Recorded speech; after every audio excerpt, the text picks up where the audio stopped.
As a business owner or manager, our scarcest and most precious resource is our limited attention. So what we pay attention to can make all the difference. If you think about your organization or your business, what are the high leverage opportunities that you should be paying attention to? In fact, how do you find what these high leverage opportunities are?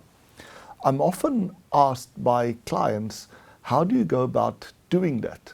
And I think the simplest way to explain it is to look at our income statement or profit and loss statement, because that's organized in a way of a sequence of leverage. So let's put some numbers together and I'll show you exactly what I mean.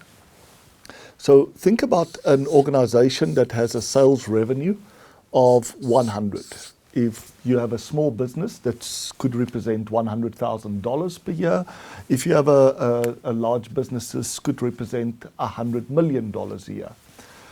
We will then look at what the variable cost is and say in this case the variable cost, all the raw materials and external costs are around 50% of that, so around 50. That then gives us a gross margin of 50.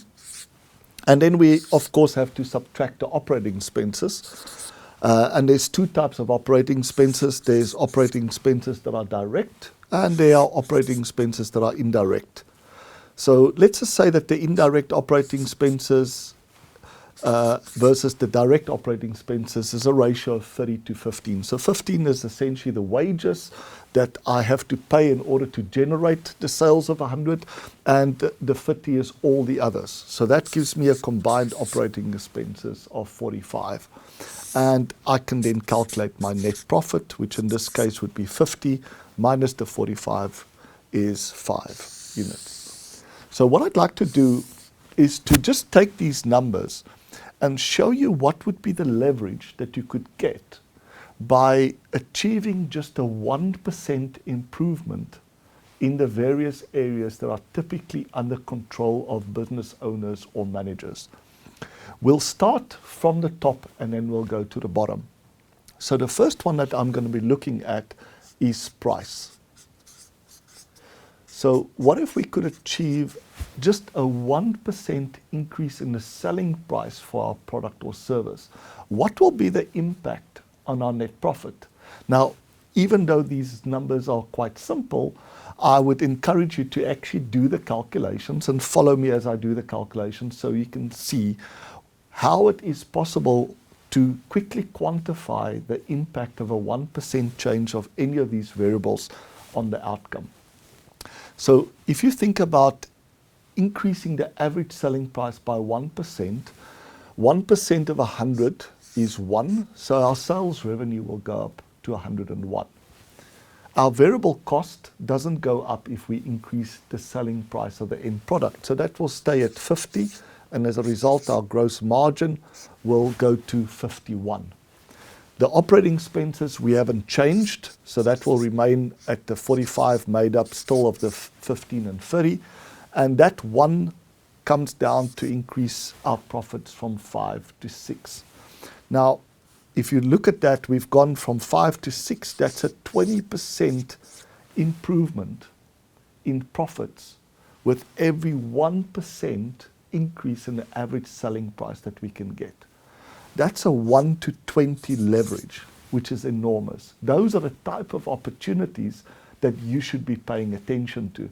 Now you might ask, well, how do we increase the average selling price? The most obvious one is just reduce the discounts that you give away.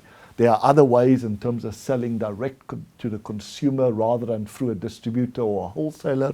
And then of course charging additional for emergency shipments, etc. So there are many ways to increase the average selling price. But this example is to purely show to you the high leverage you can get if that is possible. Let's look at the second leverage point, is in terms of the quantity that we sell. So again, if I want to check what would be the impact of just a 1% increase in the quantity that I sell, my sales revenue will again go up by 1. My variable cost in this case will go up because I'm selling more, which means I will consume more raw materials or other inputs that I use, and 1% of 50 would be 0.5. So as a result, my gross margin would go up from 50 to 50.5. And again, my operating expenses in this case will not change. And as a result, what will happen to my net profit? This whole additional 0.5 will drop to my bottom line, so I'll have a profit of 5.5. Now, 5.5 compared to 5, that's a 10% increase in net profit. For every 1% that I can sell more, that gives me a 1 to 10 leverage. Again, enormous leverage, a high leverage point that business owners and senior managers should be focused on.